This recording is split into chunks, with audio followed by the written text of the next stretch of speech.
Now, you were pretty involved in the CWCP program, the Certified Wildlife Control Professionals program. How did it all get started? It started in 2002 along with NWCOA. It was one of their very first programs. Folks had expressed a desire for recognition. You know, this industry, even to this day, people are still amazed. I do this for a living. You know, you have a business doing that. And 10 years ago, let me say, pre-1998, you know, everything before 1998 is like the dark ages. Nobody was speaking. There was not a lot of internet. There was no associations and meetings. And around 1998, that all started to happen. Again, folks wanted this recognition. Give us something that makes us stand out, that we're not just, you know, trappers. We're not just, this isn't a part-time hobby. This is a profession. In order to get that certification there, a program was developed called the Certified Wildlife Control Professional, CWCP, by NWCOA. Although not an easy thing to obtain, it is still very obtainable. And about 100 folks have taken advantage of this. The program itself starts with a time requirement, 3 years full-time being in the business for life experience.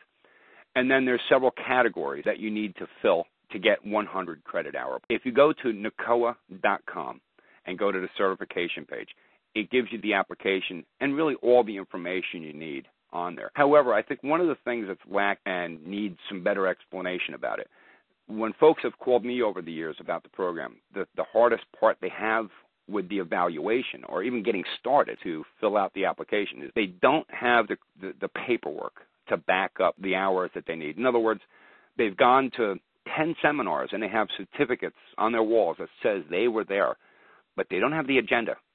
You need to have the agenda of what was there. NWCOA has collected a pretty sizable list of events that have occurred over the last 10 years. And the event that you were at maybe is already listed and breaks down all the credit hours for you, and you just simply got to transpose off of that website right on, you know, from NWCOA.com right over to your application, and you're good. Some events, like a lot of the WCTs, they're already listed. If you've been to 5 WCTs, you know, you may already have your points that you need for it.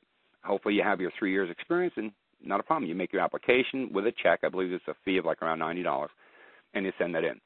Now, every 4 years, you need to renew that. You have to get, again, continuing education units. You have to get more hours. Again, you have to attend more seminars and more events and training. And not everything has to be something you attended. College counts. Some books that you've read may count, and things like that. So when you look over the application, there's a lot of room on there for you to put a lot of your experiences on there, not necessarily, you know, formal training or certification programs you've been to or seminars like that. I encourage people to do that. I would tell you it makes a big difference. Folks are shopping for our business.